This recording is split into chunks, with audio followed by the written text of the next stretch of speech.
oge ụfọdụ ụzọ kachasị mma iji wee mee ka ihe pụta ìhè nke ọma bụ ịghara ikwu ihe ọbụla banyere ihe ahụ, kama itinye ọnọdụ ya n'akụkọ nke na-akọwapụta onyonyo nke eziokwu ahụ. Nke a bụ ụkpụrụ nkụzi ihe nke Pọl jiri n'isi nke 4 nke akwụkwọ ndị Galatia. Igbo ndị ọma na-ege anyị ntị ugbu a, mma dịrị unu.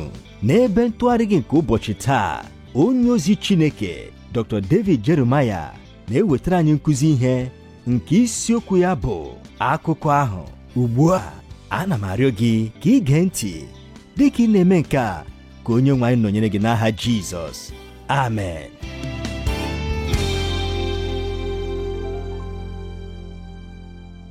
Ụmụnne m na ụmụnna m dị m hụrụ n'anya n'ime Kraịst, n'ụbọchị taa n'usoro ọmụmụ ihe akwụkwọ ndị Galatia, anyị ga-eleba anya n'otu isiokwu nke mara mma nke ukwuu, nke m kwenyekwara na onye nwe anyị ga-esite n'ime ya gọzie anyị nke ukwuu. Anyị kpọrọ isiokwu a akụkọ ahụ. Ọ bụrụ na iji akwụkwọ nsọ gị, ọ ga-amasị m ka ị meghee ya n'akwụkwọ ndị Galatia. Anyị na-agakwa n'iru n'isi nke 4. Taakwa anyị ga-eleba anya n'ahịrị ndị fọdụrụ n'isi nke 4 a. Aga m agụpụta ahịrị ndị a. Achọkwa m ime nke a n'ihi otu ihe. Na nke mbụ na mbụ, e nwere ngosi dị ukwuu mgbe anyị na-agụpụta okwu Chineke, ma ọ bụghịkwa naanị nke a. Ọ bụkwa mmasị m iwepụta ihe ole na ole dị ka anyị na-aga ahịrị ndị a. Ọ ga-amasịkwa m ka ị sonye m site n'akwụkwọ nsọ nke gị onwe gị.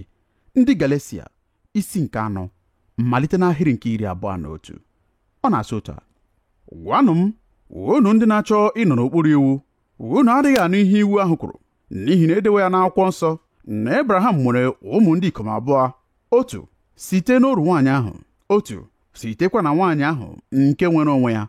Ma ọ bụ n'ụzọ anụ arụ ka a mụworo nwa nke sitere n'oru nwaanyị ahụ, ma esitewo na nkwa mụọ nwa nke sitere na nwaanyị ahụ nwere onwe ya.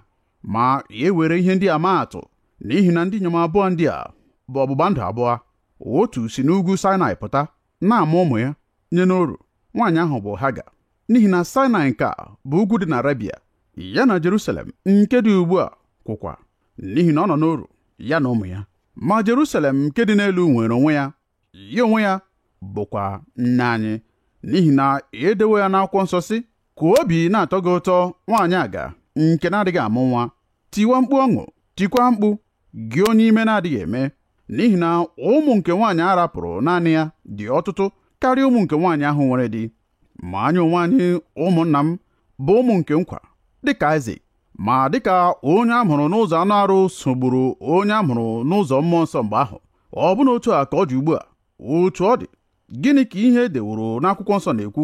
Chụpụ oru nwaanyị a na nwa ya nwoke, n'ihi na nwa nwoke oru nwaanyị a agaghị eso nwa nke nwaanyị ahụ nke nwere onwe ya keta ihe. N'ihi nke a, ụmụnna m, anyị abụghị ụmụ nke oru nwaanyị, kama anyị bụ ụmụ nke nwaanyị ahụ nwere onwe ya. Ugbu a, dịka isoro m gụpụta ahịrị akwụkwọ nsọ ndị a, ma ọ bụkwa na ka m gụpụtara ya, ama m ihe ị na-eche. Ị na-asị, gịnị nnọọ ka onye ọzụzụ atụrụ Jeremaya na-eji ekwu banyere nke a? Nke a bụ ahịrị akwụkwọ nsọ nke dị ike nke ukwuu. Maka ngwa anyị otu ihe nke m mụtara dịka onye nkụzi nakwa dịka onye nkwusa nke oziọma. E nwere ọtụtụ ahịrị ndị dị otu a n'ime akwụkwọ nsọ. Ọ bụ mpaghara akwụkwọ nsọ nke dị ike. Ọtụtụ ogekwa, mgbe ị na-ebulite akwụkwọ nkọwa akwụkwọ nsọ gị nke a kpọrọ kọmentrị n'asụsụ Bekee, ka ị gụọ ihe ha nwere ikwu banyere ahịrị akwụkwọ nsọ ndị dị ike, ihe ga-achọpụta bụ na ha mafere ahịrị ahụ nke dị ike ma gafekwa n'ahịrị ndị ọzọ. Otu ebe ahụ bụ ebe o ji gị n'olu, ha adịghị ekwu ihe ọbụla banyere ya. Ma ọ bụrụ na ilekwasị onye nwaanyị anya ma sịkwa ya, nna, ama m na e nwere ihe mere ahịrịokwu ndị a jiri nọdụ n'ime akwụkwọ nsọ, ama m na ị gaghị etinye ya n'ebe a ma ọ bụrụ na ọ bụghị mmasị gị ka anyị ghọta ya. Mgbe ọbụla ị mekwara nke a, ị na-achọpụta na ị ga-enweta ukwu ngọzi ndị dịkarịsịrị ukwuu, ndị pụrụ inweta n'oge ọbụla. Ahịrị akwụkwọ nsọ ndị anyị nwere ileba anya n'ime ya taa dị ike ma na-agbagwojukwa anya. Ma n'etiti nke ahịrị akwụkwọ nsọ ndị a, e nwere otu akụkọ nke dị mfe. Akọrọ akụkọ a ọ bụghị iji wetara onye na-agụ ya mgbagwoju anya, kama ọ bụ iji mee ka ọ kpụrụkpụ eziokwu nke akwụkwọ ozi a doo anya. N'ebe a, Pọl na-agba ndị kwere ekwe ume ime ka anyị mara na anyị bụ ụmụ nke nkwa, nakwa ime ka anyị mara na anyị bụ ndị nwere onwe anyị site n'agbụ nke iwu. Ugbu a, ekekọtara akụkọ nke dị n'ime ahịrị akwụkwọ nsọ ndị a n'ime akara ọnụọgụgụ bụ 2. Ọ bụrụ na ị gụọ ya, ị ga-amalite ịchọpụta na ihe niile dị 2. E nwere ụmụ ndị ikom 2, Isaac na Ishmael. Enwekwara ụmụ nwaanyị abụọ, oru nwaanyị nke bụ Haga nakwa nwaanyị nwere onwe ya nke bụ Sera. Enwere ogo obibi ndụ abụọ, anụ arụ nakwa ime mmụọ. Enwere ọgbụgba ndụ abụọ, ọgbụgba ndụ nke iwu nakwa ọgbụgba ndụ nke nkwa ahụ. Enwere ebe abụọ, Arabia na Jerusalem. Enwere ugwu abụọ, Sinai nakwa Zion. Enwekwara Jerusalem abụọ, Jerusalem nke dị n'ụwa ebe a nakwa Jerusalem nke dị n'eluigwe. Nke a bụkwa ya bụ akụkọ ahụ. Mpaghara akwụkwọ nsọ nke a jiri usoro okwu a haziri ahazi malite n'ahịrị nke 21. Pọl dere ha sị, gwanụ m, unu ndị na-achọ ịnọ n'okpuru iwu, unu adịghị anụ ihe iwu ahụ kwuru. Pọl malitere mpaghara akwụkwọ ozi a site n'ịgwa mmadụ ndị ahụ bụ ndị chọrọ ibi ndụ ha n'okpuru iwu okwu. Ọ bụ ihe dị ịtụnanya na mmadụ ọbụla ga-enwe mmasị ibi ndụ ya n'okpuru iwu. Ma n'ụbọchị ndị nke Pọl nakwa ọbụnadị n'ụbọchị anyị taa, enwere mmadụ ndị chọrọ ịgba mbọ irute Chineke site n'idebezi ụfọdụ iwu. Ha kwere na ha pụrụ irute eluigwe site n'idebe iwu, ụkpụrụ nakwa omenala dị iche iche nakwa usoro nkwupụta mee nka nakwa emena nka. Pọl egewo ntị nye nhazi usoro okwu nke ndị ozizi ụgha dịka ha na-eji iwu na-achọ inweta nkwado maka nkwulu ha. Ugbu a ọ na-ajụkwa ha ajụjụ ikwe mmụọ. Gwanụ m, unu ndị sịrị na unu chọrọ ịnọ n'okpuru iwu, ọ bụrụ na adịghị anụ ihe iwu ahụ kwuru? Pọl na-ajụ ha sị, unu makwa na ihe iwu ahụ nke unu chọrọ ịnọ n'okpuru ya kwuru? Ọ bụrụ na etinye ya n'ụzọ anyị si ekwu okwu taa, Pọl na-ajụ ha sị, unu sịrị na unu nọ n'okpuru iwu, mana unu nụkwaranụ ihe iwu kwuru banyere ọnọdụ nke unu nọ n'ime ya ugbu a. Rukwa ugbu a, Pọl agbawo mbọ ihe niile ọ pụrụ ime iji mee ka ihe ọ na-ekwu banye n'ime ntị nke ndị kwere ekwe ndị a. O jirila ịba mba, o jiri okwu dị nro, o jiri onyonyo ihe ịma atụ ndị sitere n'akwụkwọ agba ochie nke akwụkwọ nsọ. Ugbu a kwa, na mpaghara ikpeazụ a nke akwụkwọ ndị Galatia 4, ọ gbara mbọ iji nhazi usoro okwu ọzọ. O wepụtara nhazi usoro okwu a n'ụzọ nke onyonyo ihe ịma atụ. Eleghị anya, ajụjụ gị ugbu a bụ, kedu ka ị siri mara na ọ bụ onyonyo nke ihe ịma atụ? Ọ dị mma, n'ahịrị nke 24, Pọl gwara anyị na nke a bụ onyonyo nke ihe ịma atụ. Ọ ga-amasị m ikwu nke a n'ezi mkpachara anya. Onyonyo nke ihe ịma atụ bụ ihe a ghọtara n'ezi mkpachara anya n'ime akwụkwọ nsọ. Ị pụghị iwere mpaghara akwụkwọ nsọ ọbụla dịka onyonyo nke ihe ịma atụ ma ọ bụghị akwụkwọ nsọ n'onwe ya gwara gị kpọmkwem na ọ bụ ihe ọ bụ. N'ebe ọgụgụ anyị a, akwụkwọ ndị Galatia 4 n'ahịrị nke 24 gwara anyị na anyị na-eji ịma onyonyo nke ihe ịma atụ. Ugbu ọ ga-amasị m ichetara anyị na ndị ọkachamara kụziere anyị na onyonyo nke ihe ịma atụ bụ ihe nke ewukwasịrị n'elu akụkọ nke ihe mere eme. Ọ bụ ezie na emume ndị a bụ ndị Pọl na-eje ịgwa anyị ihe banyere ha bụ ihe mere eme n'otu oge nakwa n'otu mgbe, ma ọ na-eji igosi anyị na enwere ihe ọzọ dị omimi karịa banyere emume ndị a. N'ime onyonyo nke ihe ịma atụ, ndị mmadụ nakwa omume dị iche iche na-anọchite anya ihe ọzọ dị omimi karịa ihe nke anyị na-ahụ, nke ga-emekwa na a pụrụ ịgụ usoro nke ihe na-eme n'omume a n'ogo abụọ. Nke mbụ na mbụ, ogo nke ihe anyị na-ahụ anya, ogo nke kpọmkwem ihe ahụ anyị na-ahụ, nakwa ogo nke ihe nnọchite anya ma ọ bụ ihe ịma atụ. Pọl na-eji kọrọ anyị akụkọ. Ọ bụ akụkọ nke ndị ọ na-edegara akwụkwọ ozi a maara nke ọma. Ọ na-ejikwa iji akụkọ a mee ka ihe ọ na-ekwu pụta ihe. Ugbu a, unu maara na ahụrụ m akụkọ n'anya nke ukwuu. Ya mere, ọ dị m ọsịsọ ịmalite ịkọrọ unu akụkọ a. Ụfọdụ n'ime unu maara banyere akụkọ a, ma ekwenyere m na eleghị anya ị pụrụ ịmụta otu ihe ma ọ bụ nke ọzọ site n'ime ya, ma ọ bụkwa ncheta otu ihe ma ọ bụ nke ọzọ nke ị chezaworo banyere akụkọ a. Enwere mmadụ 5 n'ime akụkọ Pọl: Abraham, Sara, Haga, Ishmael nakwa Isaac. Ị pụrụ ịhụta akụkọ a ebe a kọrọ ya na mbụ n'ime akwụkwọ Jenesis malite n'isi nke 12. O jigidekwara ruokwa ọbụnadị n'isi nke 21 nke akwụkwọ Jenesis ahụ. Pọl na-asị, ka m kọrọ unu akụkọ nke unu maara nke ọma. Aga m esitekwa n'ime akụkọ a wepụta ihe mmụta nke ime mmụọ nke ga-enyere unu aka ịghọta ka o siri dị ike ma dịkwa njọ bụ ọnwụnwa a nke ịlaghachi n'ime iwu. Ya mere, o jiri ụmụ ndị ikom abụọ malite akụkọ ya.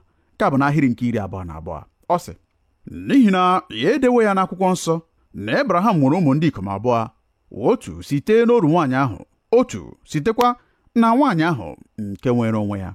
Mgbe edetatara akụkọ banyere Abraham dịka edere ya n'akwụkwọ Jenesis, akọrọ akụkọ ahụ kpọmkwem ka o siri mee nakwa n'ụzọ dị mfe. Akụkọ ahụ n'onwe ya abụghị onyonyo nke ihe ịma atụ ma ọlị. Ọ bụ akụkọ nke ihe mere eme. A gwara anyị na Abraham nwere ụmụ nwaanyị abụọ n'ime ndụ ya n'oge ahụ. Ụmụ nwaanyị ndị a n'otu n'otu mụtakwara ya nwa, otu nwa nwoke. Ụmụ nwaanyị abụọ ndị a bụ nnọọ mmadụ abụọ dị iche, ndị nwekwara ọzụzụ dị iche, otu site n'ibe ya. ụzọ kachasịkwa mma nke m pụrụ isi chịkọta akụkọ a bụ site na anyị iji afọ ole Abraham dịrị n'oge ahụ dịka usoro ngụkọ anyị. Ya mere aga m agwa anyị afọ ole Abraham dịrị. Anyị ga-ahụkwa ka akụkọ a ga-esi gaa n'iru site n'ebe ahụ dịka Abraham na-eme okenye na-aga n'iru. Ugbu ọ bụ ihe dị oke mmasị nye m na akụkọ Abraham n'ebe a na-amalite mgbe ọ dị 75. Nke a bụkwa ezi agbamume nye m. Abraham malitere mgbe ọ gbara 75. Biko gee m ntị n'olu. Mgbe Abraham nọrọ 75, Chineke kpọrọ ya ka ọ rapụ obodo nna ya ma jeekwa obodo Kenan. Chineke kwekwara ya nkwa ọtụtụ mkpụrụ. Chineke gwara Abraham na ya onwe ya bụ Chineke ga-agọzi ya na ọ ga-enwekwa ọtụtụ ụmụ. Ma nsogbu nke dị n'ime ya bụ na Abraham anọworị 75 ma o nweghịkwa ọbụnadị otu mkpụrụ nwa. Abraham na nwunye ya Sara chọrọ nwa, ma a gwara anyị na Sara bụ nwaanyị aga. Anyị hụkwara mgbe e mesịrị dịka akwụkwọ nsọ mere ka anyị mara na Chineke nara eche ka arụ Abraham na Sara dịka ihe nwụrụ anwụ n'ihe gbasara ịmụ ụmụ tupu o mezuo ihe o kwere ha na nkwa ahụ. Ugbu Abraham dịkwa 82 ma nwa ahụ ekwere na nkwa akaghị bịarute. Ụmụnne m na ụmụnna m, ugbu a obi ịda mba na-amalitekwa iwelite isi ya, nke mekwara na Abraham na-amalite iche echiche sị, eleghị anya anụghị m nke ọma ihe Chineke gwara m. O wee si n'ime obi ya dịka omenala nke oge ahụ siri dị, eleghị anya ọ bụ Elieza nke Damaskọs, onye isi ndị odibo ya, ga-eketa akụnụba ya. O chere na eleghị anya na nke a bụ uche obi Chineke. Ma Chineke bịakwutere Abraham n'akwụkwọ Jenesis isi 15 ahịrị nke 4 ebe ahụ na-asị otu a: ma lee, okwu Jehova ruo ya ntị sị, nwoke a agaghị enweta ihe gị, kama onye ga-esi n'afọ gị pụta, onye ahụ ga-enweta ihe gị. Ugbu a Abraham dị 85. Elekere nke ndụ ya na-agakwa. Mgbe ọtụtụ oge gabigakwara, ọ dịghịkwa nwa. Sara kpebiri na ọ gaghịkwa aga n'iru ichere oge Chineke. Ọ kpọrọ Haga, nwa oru ya nwaanyị, onye sitere n'ala Ijipt, kpọnye Abraham. Ebumnobi ya bụkwa ka Haga rọpụtara ya nwa nwoke a bụ onye ha na-eche, nke adabara n'adaba n'omenala ndị Kenan nke ụbọchị ahụ. Ha na-eme oge niile bụ nwaanyị kpọrọ oru ya nwaanyị nye di ya dịka nwunye. Mgbe oru ahụ mụtakwara nwa, nwaanyị ahụ ga-akpọrọ nwa ahụ dịka nwa nke aka ya. Ọ dabara adaba n'omenala Kenan ma ọ bụghị uche Chineke. Abraham so n'atụmatụ nwunye ya. Enweghịkwa m ihe ọ bụla ikwu banyere nke a. Abraham so n'atụmatụ nwunye ya. N'oge akwa, o tinyere ya na nnukwu nsogbu. Ugbu a Abraham dị 86. Ha ga-atụrụwa ime. Anya ụfụ na-amalitekwa ime Sara, ọbụnadị tupu amụpụta nwa ahụ. Ụkpụrụ nakwa ebumnobi Sara amalitelarị ịkwa afọ n'ala. Ngwa ngwa ha ga-achọpụtara na ọ dị ime, ọ malitere ilele Sara. Ihe malitekwara ịjọ njọ nke ukwuu, ruekwa na Sara chụpụrụ Haga site n'ụlọ ya. Chineke gbachitere ma kpọghachita ya, kwekwa Haga nkwa ilekọta ya na nwa ya. Ugbu a Abraham dị 87. Ha ga-amụọla nwa nwoke ugbu a, kpọkwa aha ya Ishmael. Mkpụrụ obi Abraham hụkwara nwata n'anya nke ukwuu. Abraham dị na njikere ugbu a ịkọwa nkwa Chineke n'agbanyeghị na ọ ghọtaghị ya. Ọ sịrị n'ime obi ya, ugbu a ọ na-abụghị Elieza, odibo m nke site na Damaskọs, ọ gaghị ịbụ Ishmael nwa m nwoke. N'ezie, otu ụbọchị Abraham guzoro n'iru Jehova n'akwụkwọ Jenesis isi 17 ahịrị nke 18 ebe ahụ na-asị otu a: Abraham wee sị Chineke, biko ka Ishmael dị ndụ n'iru gị. Ihe ọ na-ekwubodo, biko Chineke kwenye ka ọ bụrụ ya bụ nwa nke nkwa ahụ. Chineke wee zaghachi Abraham okwu ndị a n'akwụkwọ Jenesis isi 17 ahịrị nke 19. Ọ sị, Chineke wee sị, kama Sera bụ nwunye gị ga-eje mụrụ gị nwa nwoke, ị ga-akpọkwa aha ya Aịzik. M ga-emekwa ka ọgbụgba ndụ m guzosi ike n'ebe ọ nọ, ka ọ bụrụ ọgbụgba ndụ ebighị ebi nye mkpụrụ ya ga-anọchi ya. Ugbu a Abraham dị 100 afọ, amụọkwala Aịzik nye ya. Ime Aịzik bụ site n'ike nke Chineke. Ma ọ dịkwa mma ka unu mata na ọ bụghị dịka nke onye nwe anyị, kama ọ bụ site n'ike nke Chineke ka Abraham na Sara pụrụ ịmụ nwa, ọbụnadị mgbe Sara gafesịrị afọ nakwa ogo nke ụmụ nwaanyị pụrụ ịmụ nwa. N'eziokwu, ọ bụrụ na iledata anya n'akwụkwọ nsọ gị n'ahịrị nke 17 nke isi nke 17, ị ga-ahụta kpọmkwem afọ ole Abraham na Sara dịrị mgbe a mụrụ Aịzik. Jenesis isi 17 ahịrị nke 17. Ọ sị, Abraham wee daa akpụ iru ya n'ala, chịkwa ọchị si n'obi ya, ọ bụ onye gbara 5 ka a ga-amụrụ nwa. Sara kwa nke gbara 40 ọ ga-amụ nwa. Ma ọ bụ ezie na ọ dịwo anya di na nwunye a na-ara echi ọbịbịa nke Aịzik, ma ọbịbịa Aịzik butere nsogbu ọzọ n'ezinụlọ Abraham mgbe o rutere. Ugbu a Ishmael enwewo onye ma aka n'iro kemgbe ihe dịka afọ 14 Ishmel bụ naanị otu mkpụrụ nwa nke nna ya nwere. Ọ bụkwa ezie na ọ bụ nlụpụta nke echiche anụ arụ nke nna ya, ma nna ya hụrụ ya n'anya nke ukwuu, gosikwa ya nke a. Mgbe Aịzik dịkwa afọ 3 emere ya ememe oriri na ọṅụṅụ. Akwụkwọ nsọ gwara anyị nke a n'ahịrị nke 8 nakwa nke 9 nke akwụkwọ Jenesis isi nke 21. Emekwara ka anyị mara n'ime akwụkwọ nsọ na Ishmel bịakwara ememe oriri ahụ. Ọ dịkwa ihe dịka afọ 17 ugbu a. Ebe ahụ na-asị otu a: Jenesis isi 21 ahịrị nke 8 na nke 9. Nwa ahụ wee too eto, eme ka ọ rapụ ara. Abraham wee mee oke oriri dị ukwuu n'ụbọchị e mere ka Aịzik rapụ ara. Sara wee hụ nwa nwoke Haga bụ nwaanyị Ijipt nke ọ mụrụ Abraham ka ọ na-achị ọchị nke ukwuu. Ishmel nara akwa nwata bụ Aịzik emo. Ugbu a naanị otu ụzọ ka a pụrụ isi wee gboo nsogbu a. Haga na nwa ya nwoke aghaghị ịla. N'obi etiwara etiwa site na ntụziaka nke Chineke, Abraham zipụrụ Haga nakwa nwa ya nwoke bụ Ishmel. Nke a bụ ya bụ akụkọ ahụ. Ugbu a nke a bụ akụkọ dị ukwuu n'omenala ọbụla n'oge ọbụla. Enwere ike ọ masịghị anyị bụ ụzọ akụkọ a siri bịa na njedebe. Enwere ike ihe niile dị n'ime akụkọ ahụ enyeghị anyị obi ụtọ, mana agbanyeghị nke a niile, ọ bụ akụkọ dị ukwuu. Ugbu a kwa Pọl na-eji were akụkọ a ma wepụtakwa ya n'ụzọ nke onyonyo nke ihe ịma atụ iji wee kụziere ndị na-ege ya ntị ihe mmụta nke ọ chọrọ ka ha nweta. Ọ dị mma ka anyị hụ usoro ụkpụrụ abụọ. Hụta ahịrị nke 23.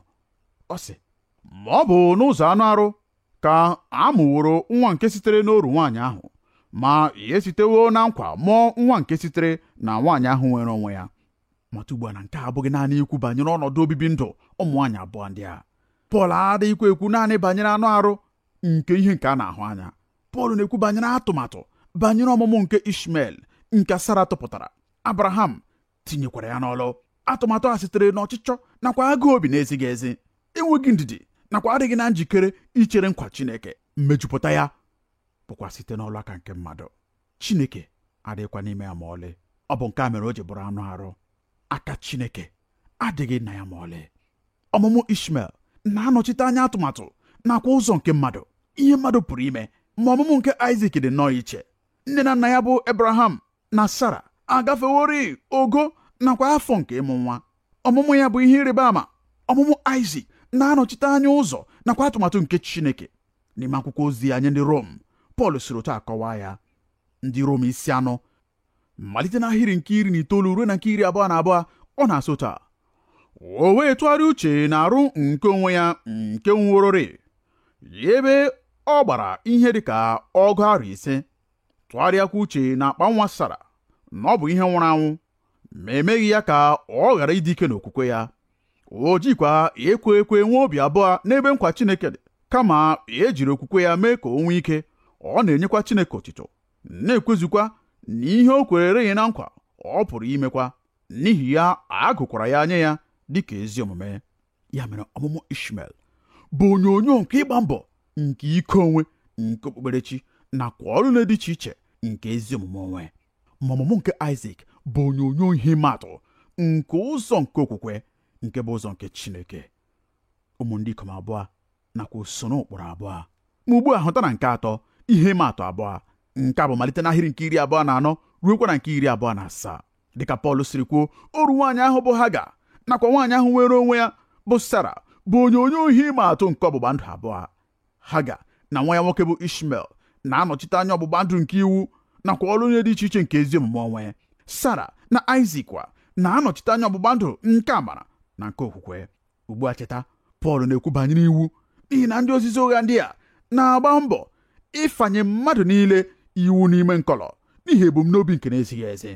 Pọl sịrị, unu chọrọ ịma banyere iwu? Ka m gwa unu otu ihe maọbụ abụọ banyere iwu nke m onwe m maara. Ya mere o jiri ihe nke ha kwenyere na ha bụ ọkachamara n'ime ya kpegbuo ha, igosi ha na ha anọghị n'ezi uche. Ugbu ọ malitere n'ahịrị nke 24 nakwa nke 25 site n'iwepụta ọgbụgba ndụ nke iwu. N'ebe akwa ọ na-eji iwepụta ọtụtụ ihe. Soro m ugbu a akwụkwọ Galatia isi 4 malite n'ahịrị nke 24 ruo na nke 25. Ebe ahụ n'ụsọ taa, ma e were ihe ndị a maatụ, n'ihi na ndị inyom abụọ ndị a bụ ọgbụgba ndụ abụọ. Otu si n'ugwu Sinai pụta na-ama ụmụ ya nye n'oru. Nwaanyị ahụ bụ Haga, n'ihi na Sinai nke a bụ ugwu dị na Arabia ya na Jerusalem nke dị ugbu a kwụkwa, n'ihi na ọ nọ n'oru ya na ụmụ ya. Ugbu a nke a bụ mpaghara nke dị ike. Dịka onyonyo ohi ịma atụ Pọl siri dị, ha ga na-anọchite anya ugwu Sinai ebe e nyere Mosis ọgbụgba ndụ nke iwu, nke ọ bụghị eziokwu. Ọgbụgba ndụ ahụ chọrọ ka ndị nke Chineke bụ ndị Izrel na-edebezi ihe niile e nyere n'iwu n'elu ugwu Sinai. Ụmụ Haga site n'Ishmel mesịrị banye n'ime ọzara nke dị na mpaghara ọwụwa anyanwụ nke ala nkwa ahụ. Ihe ejiri mara ha niile ma achịkọta ha ọnụ bụ okwu nke bụ ndị mba Arab, n'ihi na ọ bụ ha nwe ala Arabia niile. Ya mere ha ghọrọ ndị Arab. Ọ dịkwa mkpa ime ka anyị mara na ugwu Sinai a anyị na-ekwu okwu ya taa, ọ nọkwa taa n'ebe a na-akpọ Arabian Peninsula. Ya mere Pọl na-achịkọta ihe ndị a ka ha kwesịrị isi dị. Ọ na-agwa anyị na ha ga na-anọchite anya ugwu Sinai nke dị na peninsula nke Arabia. Ugbu a ọ na-akwa n'iri ikwu banyere Jerusalem nke ụwa. Gịnị jikọrọ nke a na ihe anyị na-ekwu okwu ya? Ọ bụ n'ime Jerusalem nke ụwa ka e mere ka iwu guzoro. Obodo Jerusalem nke ụwa na-anọchite anya obi nakwa etiti nke okpukpere Judaism. Ọ na-emekwa nke a ọbụna dị ruo taa. Ugwu Sinai nakwa Jerusalem bụ otu n'ime ejirimara ndị Juu. Ya mere ọ bụrụ na itikọnye ha niile ọnụ, ị ga-enwe Haga, Ishmel, ugwu Sinai nakwa Jerusalem nke ụwa. Pọl na-agwakwa anyị na ha na-anọchite anya ọgbụgba ndụ nke iwu, usoro ụkpụrụ nke a pụrụ m ime ya site n'ike aka m nakwa site n'ọlụ dị iche iche nke okpukpere. Nke a bụ ya bụ otu ihe ịmatụ nke mbụ. Ma mgbe ị rutere n'ahịrị nke 26 nakwa nke 27, ọ na-agafere banye n'ọgbụgba ndụ nke ọzọ. Ọ sị, ma Jerusalem nke dị n'elu nwere onwe ya, ya onwe ya bụkwa nne anyị, n'ihi na ya edewe ya n'akwụkwọ nsọ sị, ka obi na-atọ gị ụtọ nwaanyị aga nke na-adịghị amụ nwa, chikwa mkpu ọṅụ gị onye ime na-adịghị eme, n'ihi na ụmụ nke nwaanyị arapụrụ naanị ya dị ọtụtụ karịa ụmụ nke nwaanyị ahụ nwere di. Ọgbụgba ndụ nke iwu bụ gbasara Jerusalem nke ụwa, ma ọgbụgba ndụ nke nwere onwe bụ banyere Jerusalem nke eluigwe. Ọgbụgba ndụ nke mbụ bụ banyere ugwu Sinai. Akwụkwọ nsọ gwakwara anyị na ọgbụgba ndụ nke abụọ bụ banyere ugwu Zayọn. Onye dere akwụkwọ ndị Hibru gosiri anyị ọdịiche nke dị n'ime ugwu abụọ ndị a. Agụkwara m ka n'ime ụzọ ụka a sịkwara m ewuo, ọ bụ ihe ebe a na-ekwu banyere ya. Aga m agụpụta ya anya anyị, gee ntị nke ọma site n'akwụkwọ ndị Hibru isi 12. N'ebe a onye dere akwụkwọ ndị Hibru, eleghị anya nwere ike bụ Pọl, na-ewepụtara anyị ọdịiche nke dị n'etiti ụdị ndụ abụọ nke nwere. Mmadụ ole n'ime unu maara na ọ bụrụ na ị nọ n'elu ụwa nke anyị nọ n'ime ya taa, e nwere naanị ụzọ abụọ nke ị pụrụ ịgba mbọ isi wee rute Chineke. Nke mbụ na mbụ site n'ọlụ nke aka gị, nke abụọ site n'ọlụ nke Chineke n'onwe ya lụrụ. Enweghị ụzọ ọzọ. Ma ọ bụghị site n'ọlụ nke aka gị, ọ ga-abụ site n'ọlụ nke Chineke n'onwe ya lụrụ. Enweghị okporo ụzọ nke dị n'etiti ma ọ bụ ụzọ nke dị n'akụkụ. Naanị ụzọ abụọ ka e nwere. E nwere ụkpụrụ okwukwe nke Chineke n'onwe ya tụrụ. E nwekwara ụkpụrụ ọlụ dị iche iche nke mmadụ jiri aka ya tụrụ onwe ya. Ọgwụla ị pụrụ ịkọwa ya n'ọtụtụ ụzọ ọbụla i siri chọọ, ma e nwere naanị ụzọ abụọ. Chineke nwere ụzọ nke ya. Ụzọ ọbụla ọzọkwa bụ dịka ọlụ nke mmadụ siri dị. Ugbu a ka anyị gee ntị nye akwụkwọ ndị Hibru. Nke a bụ okwu Chineke. Ọ na-asị otu a. Ndị Hibru isi 12 malite n'ahịrị nke 18 ruo na nke 24. N'ihi na unu abịarughị ọkụ nke a pụrụ ịdatụ ya aka, nke afọ nwụrụ n'itiri na ọchịchịrị na oke ifufe na ụda opi na olu okwu nke ndị nụrụ ya rịọrọ ka a ghara ịtụkwasịrị ha okwu ọbụla ọzọ, n'ihi na ha anagideghị ihe e nyere n'iwu, bụ asị na ọ bụ na anụ ụlọ emetụ ugwu ahụ, a ga-ewere nkume tigbuo ya. Kedu ugwu a na-akọwapụta ebe a, ụmụnne m? Ọ bụ ugwu Sinai. Nke a bụ nkọwapụta nke oge e nyere iwu. Ma ugbu a kwa onye dere akwụkwọ ndị Hibru dakwara n'iru. Gee ntị malite n'ahịrị nke 22. Ọ sị, kama unu ndị nke Kraịst abịaruwo ugwu Zayọn, n'obodo nke Chineke dị ndụ, bụ Jerusalem nke dị n'eluigwe, na ọtụtụ ndị a na-apụghị ịgụta ọnụ. Ugbu a ka anyị gaa n'ahịrị nke 24. Ọ sị, na Jizọs bụ onye ogbugbe nke ọgbụgba ndụ ọhụụ, na ọbara nke na-efesa, nke na-ekwu nke ọma karịa nke ọbara Ebel kwuru. Ị hụrụ ya? Ugwu abụọ, kedu nke ị họrọ? Nke a bụ ajụjụ mara mma nke ukwuu. Gịnị ga-eme ka ị họrọ ugwu Sinai ebe ị nwere ohere iji ugwu Zayọn? N'eziokwu, a pụrụ ịhụta nkọwapụta kachasị mma n'ebe a karịa nke a pụrụ ịhụta n'ebe ọ bụla ọzọ n'ime akwụkwọ nsọ banyere ụdị ndị bi n'eluigwe. Ma onwe m ụbọchị ọbụla nke ndụ m, aga m ahọrọ Zayọn. Ọ ga-amasịkwa m ka ịhụta n'ihe Pọl na-eme ebe a bụ na ọ na-agba mbọ inyere ndị Galatia ndị a aka ịghọta ihe ọ bụ ihe ha nwere ka ha wee ghara ịlaghachi azụ n'ihe ha chere na ọ bụ ihe ha chọrọ. Ọ na-agba mbọ inyere ha aka ịghọta nke a bụ ugwu Sinai, ọ bụ ihe unu chọrọ, ọ bụ ya bụ ihe sitere n'ime ya zọpụta unu. Biko unu alaghachikwala azụ n'ime ya. Chineke enyewo unu ugwu Zayọn, unu ejikwala ugwu Zayọn tụọ mgbere ahịa ịgbanwere ugwu Sinai ọzọ. Ya mere ọzọkwa, Pọl na-etikọnye ihe ndị ọnụ. Pọl maara banyere ugwu Zayọn, ọ makwara banyere Jerusalem nke dị n'eluigwe. Ọ na-arịọ ndị Galatia, biko unu họrọ ugwu Zayọn, unu rapụ ugwu Sinai. Ka onye na-ege ntị, kedu nke ị ga-ahọrọ taa?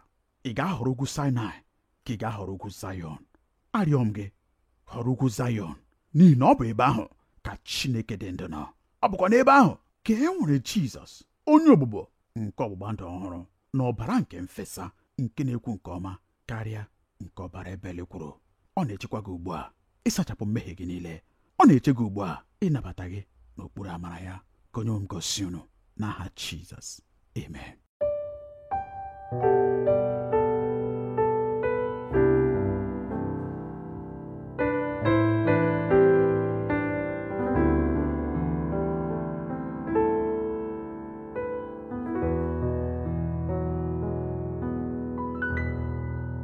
Ka amara Chineke bara gị ụba, gị onye gere anyị ntị n'olu n'ụbọchị taa. Ekwenyere m na onye nwe anyị esitewo n'nkụzi ihe nke taa wee gọzie gị. Pọl gbara mbọ inyere ndị Galatia aka n'ịghọta ihe pụrụ iche n'ebe ugwu Sinai nakwa ugwu Zayọn, wee na-arịọ ka ha ghara iji ugwu Zayọn tụọ mgbere ahịa ịgbanwere ugwu Sinai ọzọ, n'ihi na ugwu Zayọn bụ ebe nwere iru nakwa mpụta ìhè nke Chineke. Okwu a bụ nke so naanị onye nabatara Jizọs dịka onye nwe ya na onye nzọpụta ya. Ọ bụrụkwa na ị chọrọ ime nke ugbu a, ọ ga-amasị m ka ị soro m kpee ekpere. Nna anyị nke bi n'eluigwe, ekwenyere m n'ime obi m na Jizọs bụ ọkpara gị, onye bịakwara ma nwụọ ọnwụ n'ihi mmehie m. Ana m arịọ gị ugbu a ka ị gbaghara mmehie m niile. Ana m ekwupụtakwa Kraịst ugbu a dịka onye nwe m na onye nzọpụta m. N'aha Jizọs ka m na-arịọ, amen.